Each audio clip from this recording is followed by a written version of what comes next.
नमो नमः। भवतां सर्वेषां हार्दिकं स्वागतमस्ति केन्द्रीय विद्यालय संगठन जयपुर संभागस्य ई लर्निंग इति पोर्टल इति स्थाने। अद्य वयं दशमकक्षायाः संस्कृतविषयस्य अष्टमः पाठः विचित्रः साक्षी इत्यस्य अध्ययनं कुर्मः। अहमस्मि मोहन सिंहः, प्रशिक्षित स्नातक शिक्षकः संस्कृतं, केन्द्रीय विद्यालय सूरतगढ़ सैन्य क्षेत्रम इति विद्यालयात्। नमस्कार। आज हम केंद्रीय विद्यालय संगठन जयपुर संभाग के ई लर्निंग पोर्टल पर कक्षा 10 विषय संस्कृत के 8वें पाठ विचित्र साक्षी का अध्ययन करेंगे। मैं मोहन सिंह, संस्कृत शिक्षक, केंद्रीय विद्यालय सूरतगढ़ सैन्य क्षेत्र से आप सबका हार्दिक स्वागत करता हूँ। आज हम पढ़ रहे हैं अष्टमः पाठः विचित्रः साक्षी। सबसे पहले पाठ का परिचय पढ़ते हैं। अयं पाठः ओम प्रकाश ठक्कुर विरचित कथायाः संपादितः अंशः अस्ति।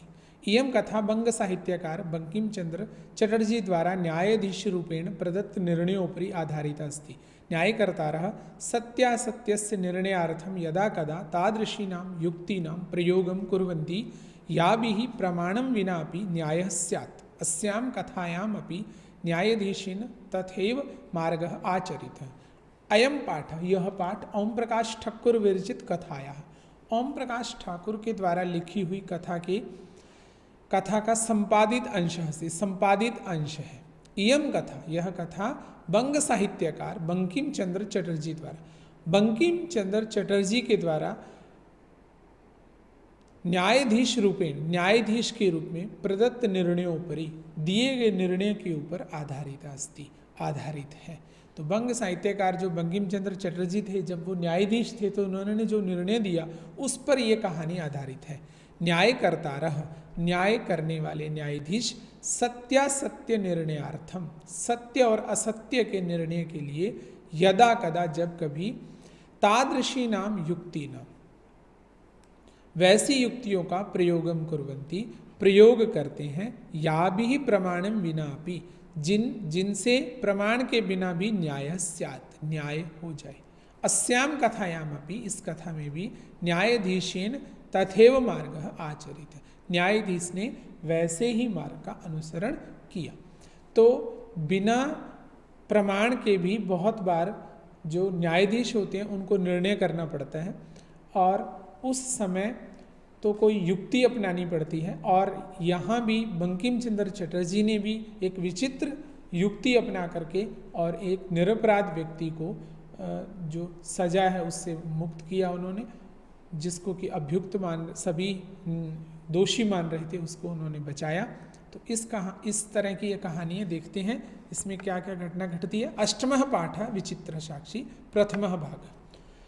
कश्चन निर्धनो जनः भूरि परिश्रम्य किंचित वित्तम उपार्जितवान्। तेन वित्तेन स्वपुत्रम एकस्मिन् महाविद्यालये प्रवेशं दापयितुं सफलो जातः। तत्तनयः तत्रैव छात्रावासे निवसन् अध्ययने संलग्नः सम्भूत्। एकदा सः पिता तनुजस्य रुग्णताम् आकर्ण्य व्याकुलो जातः। पुत्रं द्रष्टुं च प्रस्थितः। परमार्थकार्षेण पीड़ितः सह बसयानम विहाय पदातिरेव प्राच्चलत्। तो अब इसके अर्थ को समझते हैं हम, साथ में कुछ शब्दों का परिचय देखते हैं। कश्चन निर्धनो जनः, कोई निर्धन व्यक्ति, भूरि परिश्रम्य, बहुत अधिक मेहनत करके, किंचित वित्तम उपार्जितवान, कुछ वित्त का उपार्जन उसने किया। परिश्रम्य परि उपसर्ग है, श्रम धातु है, ल्यप प्रत्यय है। तो परिश्रम करके किंचित वित्तम उपार्जितवान, कुछ वित्त का उपार्जन किया। वित्तम उपार्जितवान, वित्तम उपार्जितवान, वित्त मतलब धन, उपार्जित किया।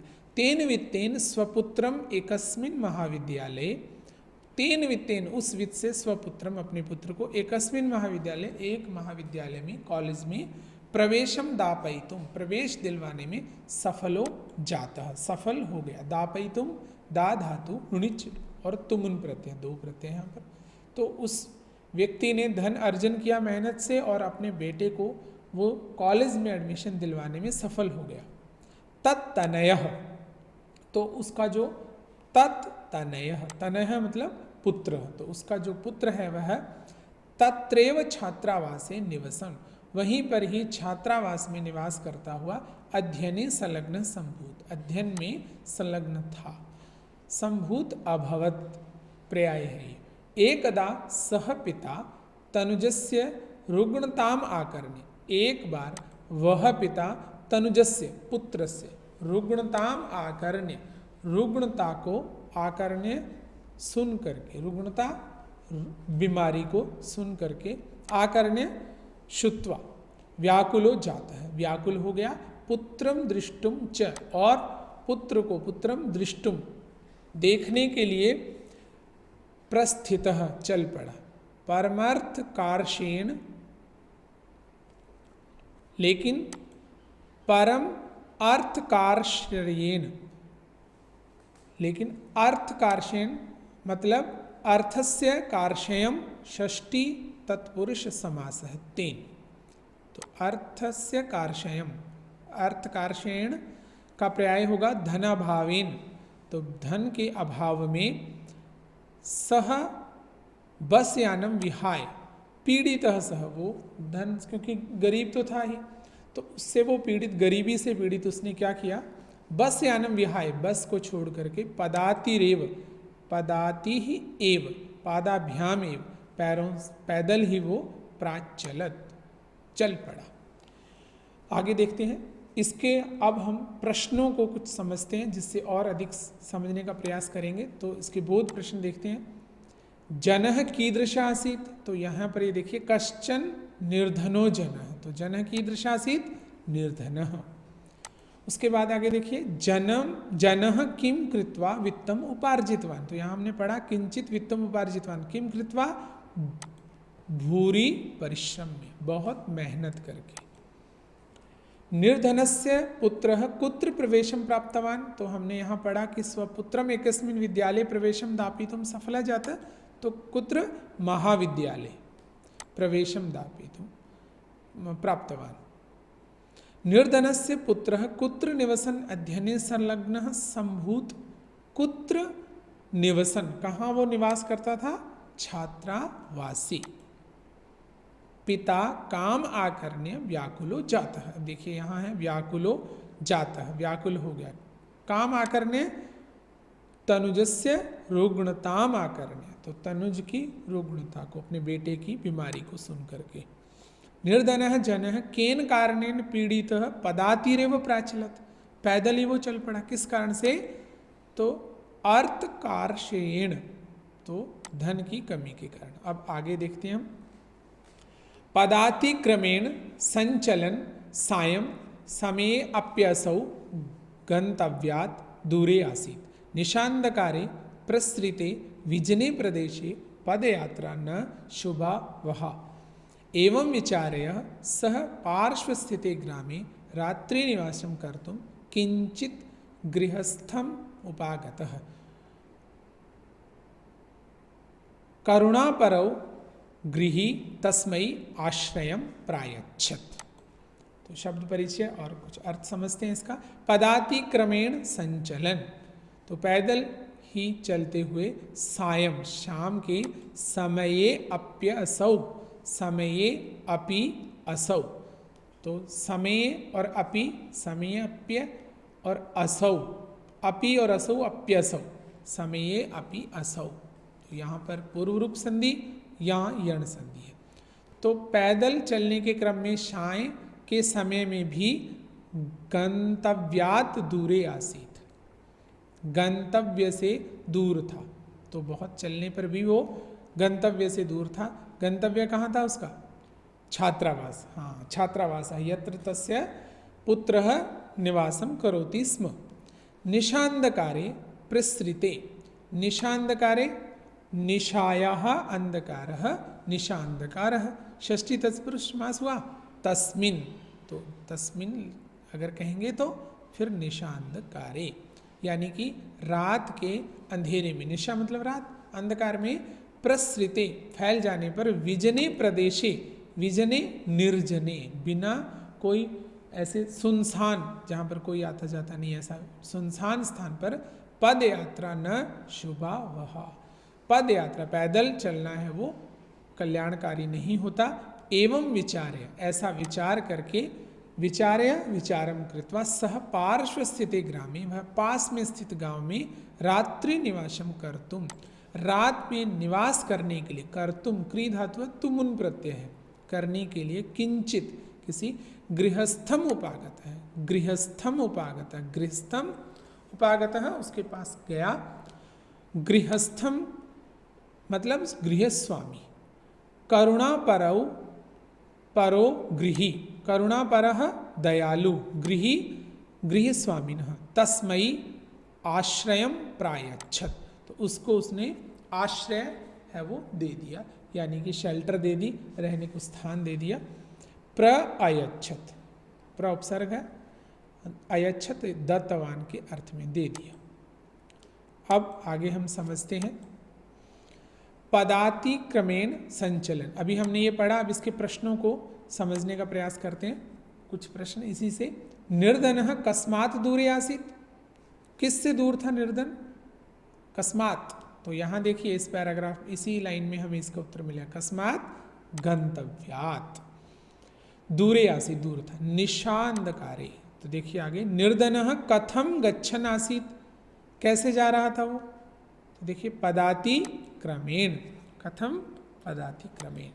इसके आगे देखिए पद यात्रा कदा शुभावह न भवति, कदा, देखो पद यात्रा न शुभावह, कदा? निशांधकारे, निशांधकारे। आगे देखिए अंधकारे कुत्र पद यात्रा शुभावह न भवति, अंधकारे कुत्र, कुत्र में विजने प्रदेशे, कुत्र मतलब कहाँ, तो विजन प्रदेश में। निर्धनः पार्श्व स्थिते ग्रामे किमर्थम गतवान, किस लिए गया वो पास के स्थित गांव में? रात्रि निवासम कर्तुम, रात के निवास करने के लिए। निर्धनः पार्श्व स्थिते ग्रामे कस्य समीपम गतवान, किसके पास गया? कस्य समीपे? गृहस्थस्य समीपे। गृहस्वामी कीदृशः आसीत्, तो यहाँ हम पढ़ रहे थे करुणा परो गृही, तो कीदृश आसीत्? करुणा परः, तो दयालु। आगे देखिए विचित्रा दैवगति, तस्यामेव रात्रौ तस्मिन् गृहे कश्चन चौरः गृहाभ्यन्तरं प्रविष्टः, तत्र निहिताम् एकां मंजूषाम् आदाय पलायितः, चौरस्य पादध्वनिना प्रबुद्धो अतिथिः चौरशङ्कया तम् अन्धावत् अगृह्णाच्च, परम विचित्रम अघटत, चौरः एव उच्चैः क्रोशितुम् आरभत, चोरोऽयं चोरोऽयम् इति। तस्य तारस्वरेण प्रबुद्धाः ग्रामवासिनः स्वगृहात् निष्क्रम्य तत्रागच्छन् वराकम् अतिथिम् एव च चौरं मत्वा अभर्त्सयन्, यद्यपि ग्रामस्य आरक्षी एव चौरः आसीत्, तत्क्षणमेव रक्षापुरुषः तम् अतिथिं चोरोऽयम् इति प्रख्याप्य कारागृहे प्रक्षिपत। तो अब इसको समझने के लिए कुछ शब्द परिचय देखते हैं। विचित्रा दैवगति, विचित्रा अद्भुता, देवगति दैवगति भाग्य स्थिति, तो उसकी भाग्य स्थिति विचित्र थी उस दिन। तस्याम रात्रौ, तस्याम एव रात्रौ, उसी रात में, तस्मिन् गृहे, उस घर में, कश्चन चौरः, कोई चोर, गृहाभ्यंतरम, गृह अभ्यंतरम प्रविष्ट, प्रवेश कर गया।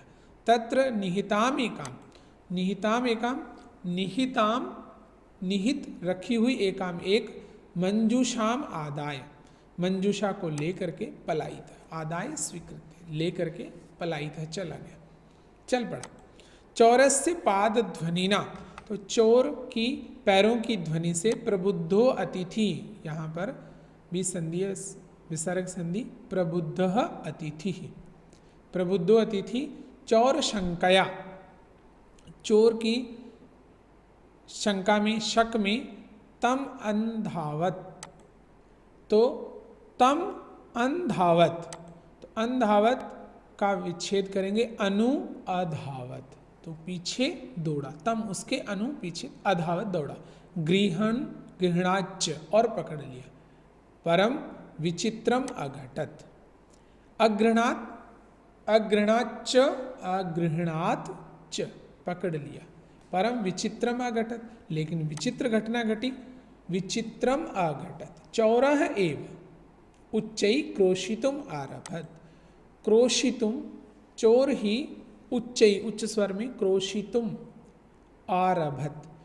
क्रोशितुम मतलब आक्रोशम कर्तुम, चिल्लाने लगा। चोरो अयम, चोरो अयम, चोरो अयम, चोरः अयम, यह चोर है, यह चोर है, ऐसा वो खुद चोर ही जोर जोर से चिल्लाने लगा। तस्य तार स्वरेण, उसके तार स्वर, तार मतलब उच्च स्वर से, प्रबुद्धाः ग्रामवासिनः, प्रबुद्धाः जागरिताः, ग्रामवासिनः ग्रामवासी, स्वगृहात् निष्क्रम्य, अपने घर से निकल करके, तत्र आगच्छन्, वहाँ आए, वराकम अतिथिम एव, तो वराकम बेचारे, अतिथिम एव अतिथि को ही, चोरम मत्वा अभर्स्यन्, चौरम चोर, मत्वा अभर्स्यन् चोर मान करके उसको भला बुरा कहने लगे। यद्यपि ग्रामस्य आरक्षी एव चौरः आसीत्, यद्यपि गांव का आरक्षी है, जो रक्षक है, वही चोर था। तत्क्षण एव रक्षा पुरुषः, उसी क्षण ही रक्षा जो पुरुष हैं, यानी कि जो वहाँ के गार्ड थे, सिपाही थे, वो तम अतिथिम, उस अतिथि को, उस निर्धन व्यक्ति को, चोरो अयम इति प्रख्याप्य, चोर है ऐसा, अयम यह, इति ऐसा, प्रख्याप्य प्रचारम कृत्वा कारागृहे प्राक्षिपत, कारागृह में उन्होंने उसे फेंक दिया, डाल दिया। अब देखिए इसको समझने के लिए कुछ प्रश्न। गृहाभ्यंतरम कः प्रविष्टः, तो देखिए यहाँ हम पढ़ रहे थे, गृहाभ्यंतरम प्रविष्टः कः, चोरः। चौरः किम कृत्वा पलायितः, देखिए पलायितः, किम कृत्वा, क्या करके पलायित हो गया वो, मंजूषाम आदाय, मंजूषा को लेकर के। अतिथि केन प्रबुद्धः, अत्र अस्ति प्रबुद्धो अतिथि, केन, चौरस्य पाद ध्वनिना, तो चौरस्य पाद ध्वनिना प्रबुद्धो अतिथि। कः उच्चै क्रोशितुम आरभत, कः, देखिए यहाँ हम पढ़ रहे थे, चौरः एव उच्चै क्रोशितुम आरभत, तो कः, चौरः एव, चौरः। ग्रामवासिनः अतिथिम किम मत्वा अभर्त्स्यन्, तो यहाँ हम पढ़ रहे थे, ग्रामवासिनः चौरम, अतिथिम किम मत्वा, चौरम मत्वा, है ना। तो ग्रामवासीन है जो अतिथि को ही चौर मान करके डांटने लगे, उसको निंदा करने लगे। वस्तुतः कः चौर आसीत्, यहाँ हम पढ़ रहे थे, यद्यपि ग्रामस्य आरक्षी एव चौरः आसीत्, तो कः, ग्रामस्य आरक्षी। रक्षा पुरुषः अतिथिम कुत्र प्राक्षिपत, तो कुत्र प्राक्षिपत अभी हम लास्ट में पढ़ा था, कारागृहे प्राक्षिपत, कारागृह में उसको डाल दिया। तो इस तरह से ये है कहानी का पहला भाग। तो इस दूसरे भाग में हम मिलते हैं जल्द ही। आपका बहुत बहुत धन्यवाद।